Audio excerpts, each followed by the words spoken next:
Thank you all for coming, and I'm a bit of a soft speaker, so if you can't hear me, please just let me know. I'm here to speak today about the treatment options on trees. We as a company, after taking a look at and evaluating different studies, have elected to promote the triage product as it's basically the most effective product available in the marketplace today. As this issue continues to evolve and science continues to work on better methods, the triage product is the method of choice that we're employing within our own service organization. And to kind of jump ahead, why triage? Well, there's minimal impact to soil, water, and air. The product itself is actually injected into the trunks of the trees. So the insecticide that's used to kill the larva within the tree stays within the tree. No leaks, it's eco-friendly. After a tree is drilled, we actually insert a plastic plug with a one-way valve, which is utilized for the injection needles that allow the insecticide to be taken up by the tree. Again, it's the most effective method for borer control, and most importantly too, and I'll kind of refer to this later on in the presentation, but a full dose of insecticide is dispensed into the tree. We have the ability to get precise measured doses for the size of the tree. How this works is that the tree is, we're actually utilizing the vascular highway of the tree. Once the insecticide is uptaken by the tree, just the same way it would take water, nutrients up out of the soil through its root system, it's going to take the insecticide and completely distribute it throughout the entire tree. And this insecticide will remain within the tree for a 2-year period before breaking down to a point to where it becomes ineffective and retreatment is required. Here's a sample of what trees look like when they're in treatment. No different than when you're going to the hospital and getting ready for an operation. IV bag on your arms. It's the same thing. I actually use the correlation between the human body and the tree in the same way because we're all living, breathing beings. It's actually a fantastic process to watch.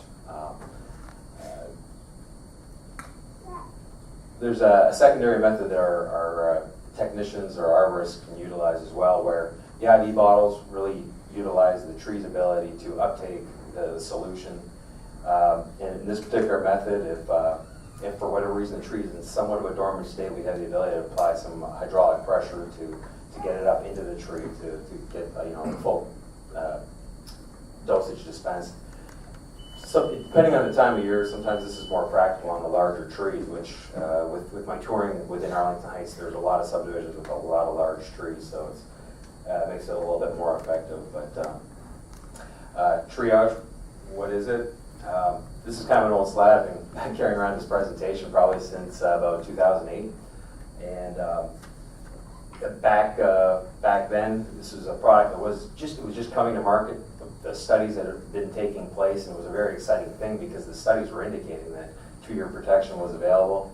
The way it works is that that emamectin benzoate is stored within the tree sugars and proteins and is released as the tree uses energy. And energy is basically used as the tree grows. It's pushing out growth, the nice full leaves that you see on your trees. The way it works is it attacks the larva of the emerald ash borer by acting on the nerves and suppresses its muscle contractions, preventing it from continuing to feed. The feeding is actually what ends up destroying the vascular system of the tree, which then eventually causes the dieback. Here's the important part. Triage, along with multiple other methods of insecticides, were tested in Michigan. And if you weren't aware, the actual insect was introduced into Michigan in the early 2000s. And it was theorized that it came over in packing crates from Asia and eventually started to spread from Michigan through Ohio, and eventually it's made it to us here in Illinois. Michigan State had conducted multiple studies on the issue since it was there, and they had millions of ash trees that were being attacked by this insect. Multiple insecticides, and these are kind of the short versions of the chemical names were studied. The first one is IMI plus P, which is imidacloprid plus pentabark. Imidacloprid, most people know it as merit, and And many of you have probably bought imidacloprid when you went to Home Depot to get your grub X and you know, do a grub application on your lawn.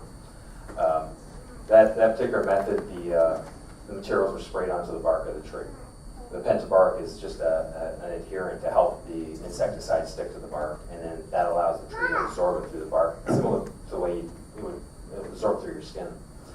IMI is just straight imidacloprid, which is typically a soil injection done in and around the drip line of the tree, and that really, the insecticide goes into the soil, and then the tree depends on the root system to be able to take that insecticide up and distribute it throughout the system. Moget is a method, it's basically an injection method utilizing imidacloprid. Dino plus P is a product called, you know, by trade name called Safari, and applied on the bark, and then a separate study where the Safari is applied as a soil injection, and the final column there is MBEN, or the triage. And what's important to note about this particular study is they took groups of trees and had all these different application methods. And then they went back and they did some sampling. And they basically would cut down a tree, open it up, and start counting live larvae. Well, if you take a look at each of the different colored bars, and you kind of, when you're moving your way left or right, the percent mortality indexes on those larvae are shown there. You know, with each different method, obviously, you know, you're getting a better result, but with all the testing that was done, keep in mind this is an independent university study, the triage just outperformed every product available. Another little bit of their study where they were basically judging canopy thinning. And canopy thinning is basically the start of the dieback of the tree. Usually at the point where you're seeing canopy thinning, you probably had the blower there for at least 3 or 4 years. Depending on the size of the tree, the larger the tree, the longer it takes for the larva to start causing dieback. But you know, one treatment of triage that would have been completed in June of 2006, 2 years later they were measuring canopy thinning back in August at 12% or less. And you can kind of look through the other materials that were utilized in that same test to see the amount of canopy thinning. And higher the percentage means more dieback had been occurring in the tree. And this study is it's a little odd, because what they were doing here is they were taking, like, you know, fully infected trees that were trying different dosages to see what would happen with those dosages.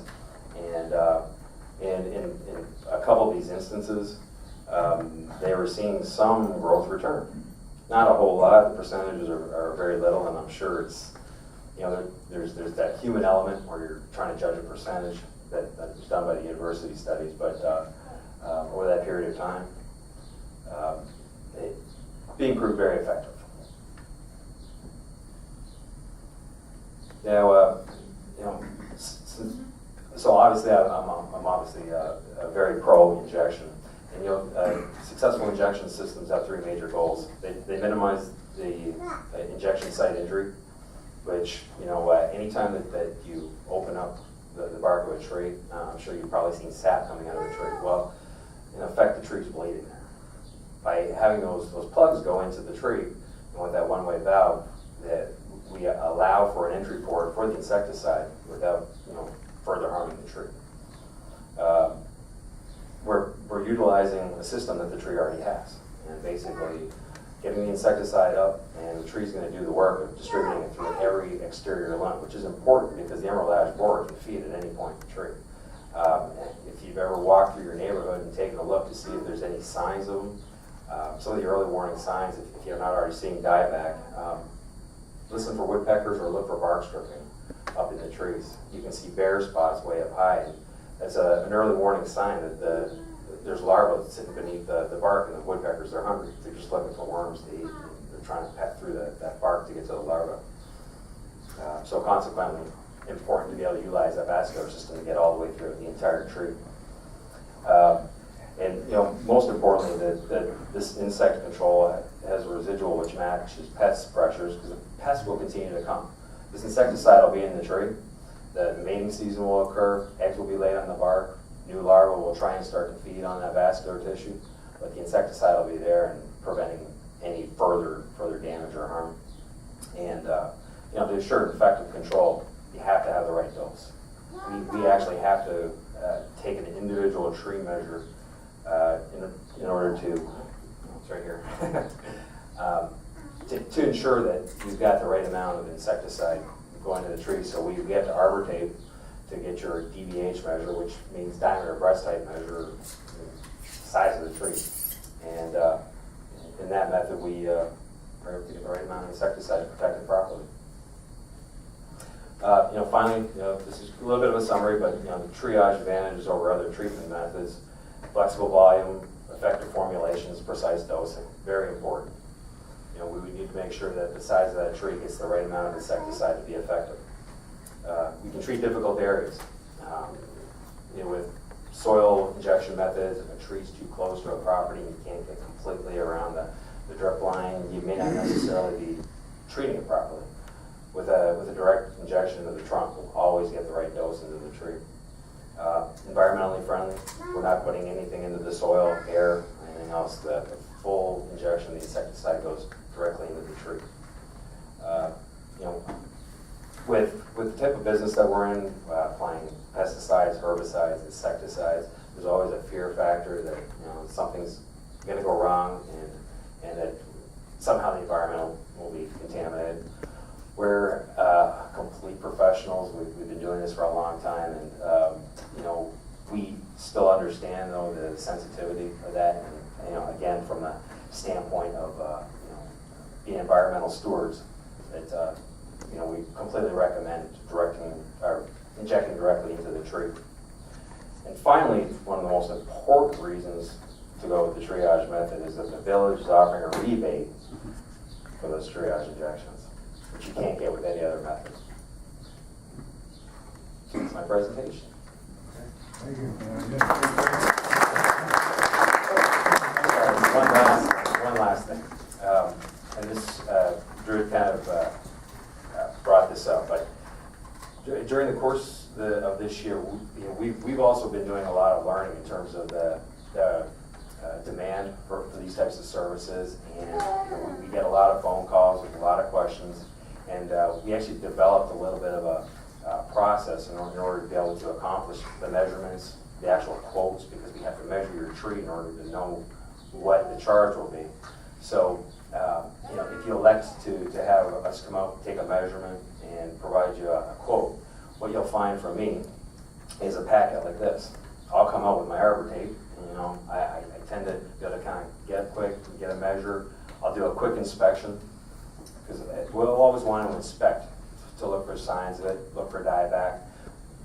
By no means, if you have any level of dieback in your tree, and we're looking at it, we'll make a recommendation that if we feel that that tree's too far gone, to not spend your money to do it. Just like Drew and their crew, remove it and replace it.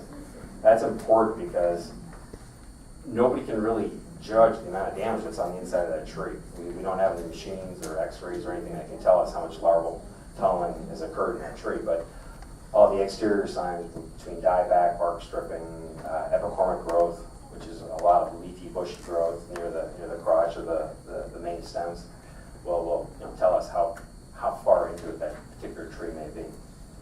I do like to leave notes in there, but within this packet that I would leave at your door would be an actual proposal, which has the actual size of your tree and what the dollar amount of that tree of that treatment would be. What's also included in this packet is a pre-filled out form for the village, because the village requires licensed technicians to administer these, and we've been working with the village, and they have our license numbers and whatnot, but we have these pre-filled out forms so that you don't have to kind of guess. You don't have to go hunt down the forms yourselves. Everything is just ready and waiting for you if you elect to move forward with your treatments. And there'll always be information left too. If you have any additional questions, my business card will always be there to give us a call. So that was just the last thing I wanted to add. Thank you.